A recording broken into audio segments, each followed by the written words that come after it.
our next panelist, Lynne Denig. Is this the correct pronunciation, Rachel? Is Lynne Denig, yes, yes. Lynne Denig. Her bio is she owes her beginnings as a string player to the American Public School Music Program, yay, where she started violin lessons at age 8 in Maryland.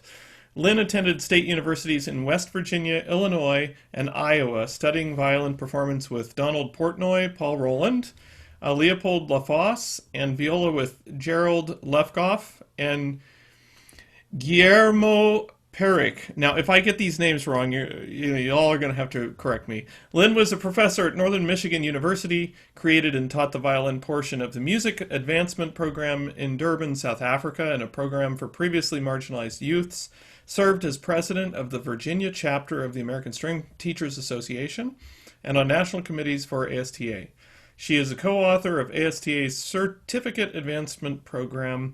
Lynn received the VASTA Chapter Award for Outstanding and Distinguished Service in 2006, and a citation for leadership and merit from ASTA, I guess, in 2008 for her work on ASTA CAP, and in 2017 for her work on ASTA's National Board. Lynn has given presentations on Chinrest fittings and Paul Rolland pedagogy in the United States, England, Spain, Brazil, and in Germany. Lynn maintains a private violin and viola studio in Fairfax, Virginia. And I just have to say personally that as a non-string player and as a person who's tried to set 3 kids up on the violin, this whole chin rest and holding of this thing, I am so excited to see what we're going to find out because it's a big mystery. It's a murky mystery to me. So we welcome you, Lynn. Thank you very much. Okay, We I'm need going to one. start my video. There we go. Hi, Hi, great to good to see see you. everybody, and thank you very much for being here this morning. Um, I was, as you heard, also a student of Paul Rolland, and everything that Jerry had to say is exactly correct. Mr. Rolland was concerned about how we move when we play. And the basic premise, as I've thought about it over these 40 years since studying with him, it has occurred to me that basically what Mr. Rolland was trying to get us to do was to use gravity in a non-destructive way and to use it in a creative way so that we could produce a very beautiful, free-flowing, effortless sound. And I want to get started with my presentation here, and I'm doing this, I hope I'm going to do this right. Let's see, how do I do a screen share? Let's see here. Okay, I'm having trouble doing a screen share, but I'll just kind of talk my way through it. Let's see, will this do it? Is anybody seeing anything here? No, not yet. We don't Okay. have your screen share yet. We practiced this, so I know. So while Lynn is looking for her screen share, I just want you to know that I found out about the Chinrest through Jerry, and ignored it. And I called him about a student a couple months later, and he said, Rachel, have you checked out? Have you gone to Lynn? Have you called? And I said, no. He said, I really recommend it. So I showed up, and it changed my life. I immediately got one of each, one for my violin and viola, and my sound, my ears opened up. It was amazing. So listen well here. Okay. Good, and I have to say too that my purpose today is not to sell you a chin rest. My purpose is not even to direct your attention to the business that Gary Frisch and I have, but it's to give you kind of the underpinnings of what your equipment should be all about. And I'm just going to click through here if it will cooperate. There we go. Okay, so the goals of this presentation are to discover visual signs of non-ergonomic equipment as seen in posture and also instrument position. And so just a short story of how I came to this. When I came to the University of Illinois, I had been the violinist at the previous university. And when I got to the University of Illinois, I just felt that, well, the same was going to happen. The big surprise, I was not. In fact, the undergrads played better than I did.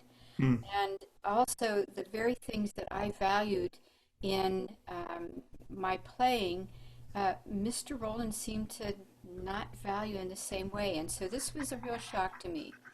In fact, the very first lesson with him was also a shock in that he asked me towards the end of the lesson, he said, is there anything, or do you have any complaints? And I said, well, yes, it feels like somebody's stabbing me in the shoulder with a knife. And he said, oh, okay. And he took away my shoulder pad and my chin rest. And he said, now go away and play. And I was completely blown out of the water. It's like, but another teacher had told me that if you don't play with a hard shoulder pad, you're a hick. And so I left this lesson thinking, I don't know, this University of Illinois thing and Paul Rolland, oh, I just don't know. But I went back into the opera orchestra that I was playing in and noticed that, oh my goodness, my shoulder isn't hurting as much. Well, maybe I'll go back for another lesson. And so next lesson he said, okay, report, how was it? And I said, well, I couldn't do vibrato and I can't shift. And he shook his head. He was a person of very few words. And so he looked at my jaw, and apparently it was enough like his that he took off his chin rest and put it on my violin. He said, now go away and play for another week. And this was again, it's like, what? What is this? You're supposed to teach me notes. And so I went away and played another week, and sure enough, the shoulder pains continued to go away. It's like, I really want to go back and find out more. And so the next lesson, he said, report. And I said, well, the shoulder pains are pretty much gone, but I just feel like I need a little something here. And so at that point, there was nothing that approached a taller chin rest. And so he gave me a play on our shoulder pad, and that's one of those little rubber rafts that you blow up. And that was it. I never had shoulder pains after that. Mr. Rolland had my attention because I was no longer in pain. And through the films, which were then reel-to-reel, and his pedagogy class and 2 years of studying with him, as well as summers, I became a believer, I have to say. I realized that unless our movements are human, unless we use gravity to our benefit, our playing will never really fully be us. And here I have to say too that what Mr. Rolland was really concerned about was sound. And he knew that the way that you present your truest sound and your truest self is if your movements are true. And this is what he had to say. I was a very questioning person, and when he'd tell me something, he'd say, "Why, Mr. Rolland?" And his response to this question read, "If sound is created through movement, then the quality of your actions determines the quality of your sound." And my question there was, Mr. Rolland, why is all this movement stuff important? Well, yes, indeed. The physics of sound have to do with how anything is acted on. And so if we have the full use of ourselves as we play, our sound will reflect who we are and will reflect more our true musical intentions. I wanted to read to you, too, some quotes on the importance of good posture. This first person, Roger Sperry, who was a doctor, he had got a Nobel Prize in Physiology and Medicine in 1981. He discovered that 90% of the brain's activity is used to balance the body within the gravitational field of the Earth. If the body is mechanically distorted, it will affect the other 10% of the brain's activity, which controls all the other body functions such as breathing, digestion, and cognition, and I would say, and violin or viola playing, string playing generally. If the body framework, the bone structure and spine, is in an off-balanced or misaligned position, it can impede or block the electrical and chemical transmission of the nervous system, which controls all of the body's functions. And then Vern Putz Anderson, who wrote Cumulative Trauma Disorders, a manual of musculoskeletal diseases of the upper limbs, said, if static effort is repeated daily, damage to tendons, ligaments, and discs may occur. Muscles subject to static work need 12 times longer to recover from fatigue. Moreover, the muscles of the upper extremity cannot maintain a contraction level in excess of 20% of their strength for more than a few seconds without significant fatigue. Hence, in the absence of sufficient recovery time, prolonged and excessive static work will weaken joints, ligaments, and tendons. Then from D.C. Burke, for every 1 inch the head moves forward of neutral, that is, the ear lined up with the center of the shoulder, an additional 15 to 30 pounds of tension is placed on the supporting neck muscles. And finally, from Janet Horvath's blog at polyphonic.org, she says, a bent head is an example of static load. When your head is bent forward or backward or either side, your neck muscles are engaged in a lifting task. Your head weighs about 15 pounds. Supporting your head constricts the muscles in your neck and shoulder area, obstructing blood flow. The stress is exacerbated if your arms are extended in front of you or if your torso is bent forward. Tight neck and shoulder muscles can constrict blood flow and compress surrounding nerves, many of which extend down the arm. Over time, this tension can bring on disc or nerve problems, headaches, and eye strain. And so probably what you just heard Ms. Horvath say is something that many of us as string players have experienced, those headaches, eye strain, and nerve problems. And so it behooves us to pay special attention to what's going on in this area, this neck, shoulder, muscle, shoulder girdle area. And so what I would like to show you is, first of all, what correct posture is, okay? So you see the woman here on my left, probably on your left too, that basically you see that the ear is lined up with the middle of the shoulder. That goes pretty much down the center of the body, just in front, and the line drops just in front of the ankle. But in correct posture, you would see that the head is pulled forward of that imaginary dots on the middle of your shoulder, that you see an exaggerated S in the spine, and then also the whole line of gravity is upset in this. So what I wanted to show you is an example of a player that shows incorrect posture. Now, generally he looks pretty good, I have to say. I kind of like what he's doing. But this is also a player who fainted when he played. Wow. His head was forward. There's some impingement going on. You see that there's a little bit of an exaggerated S in his spine. His hips are tilted forward and his knees are locked. And all of this says he's not going to be playing with his whole self, that probably he's expecting to play just with the ends of his fingers.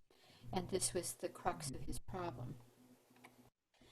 So I want to show you some visual signs of equipment that does not suit or I want to show you some visual signs of situations that you know that there's something going on with the equipment. The equipment is not suiting the person. And a definition of ergonomic is anything that allows us to do our job, music or not, so that we do this in a fully human way, that we are able to use our full selves and not just parts. And Lynn, I just want to let you know that we're down about a little under 5 minutes here. Okay, thank you. Yeah, good. Thank you. All right, so proper posture, back view, you see that the shoulders are level. And what you see here is that you see young people who, because their equipment is not working for them, have had to remake themselves physically. The young woman at the top, her left shoulder is greatly raised because she's feeling that the instrument is going to get away from her.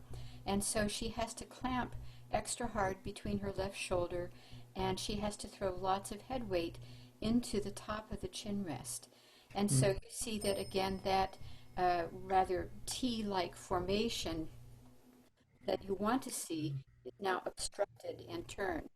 Also, the young lady down in the bottom, her shoulder pad is too high, and so she's actually taking up that space by shoving her left shoulder very low. And here you see what the complicating features of all of this. On the left, you see a head that is in balance. On the right, you see a head that is thrown out of balance. And so therefore what happens, I don't know if my cursor shows this. Yes. But this little red portion right here, this is the brain stem. And so when the head is held out of alignment, you're putting pressure on the brain stem. And that what happens is that the vertebral artery on the other side is pinched or overstretched. And all of the muscles and nerve signals down the spine and out to the arms are compromised. So here are some examples of, we call it face plane, or the tilt of the head, and examples of what you might see in your students or even in yourself as a player. Basically, the head should be on top of the spine, and you want to be able to move in and out of this, even holding the most correct posture. Okay, head on top of the spine gets to be tiring if it's held there over time. You want to be able to, the head and neck, shoulder muscles want to be able to respond to the movements of the hands. Okay, that's what your equipment should allow you to do. Okay, neck. This is, again, this juncture. You see with the young man on top that basically, despite his really tall shoulder pad, he's shoving his left shoulder up, he's craning forward with his head, and then this little circled area right here, you see that his spine is actually bent in the wrong direction. So the brainstem again is pinched. The man here on the right, his head is actually tilted up away because his neck is actually very short and he has that shoulder pad underneath. The equipment is not optimal for him. The young man here on the bottom is reaching out over his chin rest in order to overstabilize his instrument, again because his equipment does not suit him. One of the problems with our equipment is that sometimes it doesn't really help us.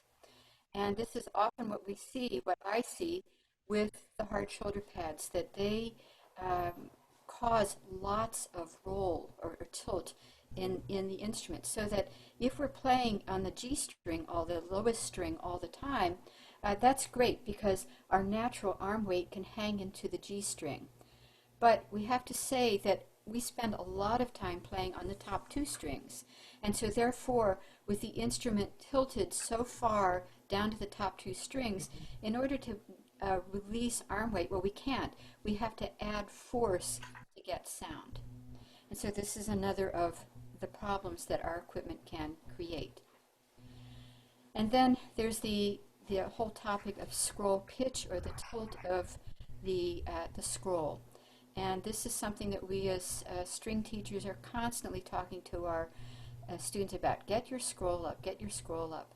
And this is more a symptom of not laziness in the student, but that equipment is not working for us. Also, you see the young lady down on the bottom. She has been taught by her teacher to keep her scroll up, but she also has her left shoulder up because she is trying to play into what her equipment is asking her to do. Yeah. And then the other thing that hard shoulder pads do is that they tend to make the altitude too high. And so our hands like to be kept at about mouth level. Okay? And again, we can work in and out of that. But when the instrument is already high, we are already having to overexert ourselves for too long. And especially when we're on the G string, the lowest strings, C for viola, you can see that actually I can look out underneath my lowest arm. And then here you have the shoulder too high chronically if you're playing on the lowest string, and that's putting pressure on nerves and blood flow through to the bow arm. So again, if our equipment is optimal for us, if it is human equipment suited to us individually, we're more likely to experience fewer problems in playing. So here are some signs that your equipment is actually working for you. Head tilt, basically your head is level. Shoulder lift, there is none. The roll of the instrument is about 22 degrees. So if you take a 45-degree angle, that would be like from corner to corner in your screen.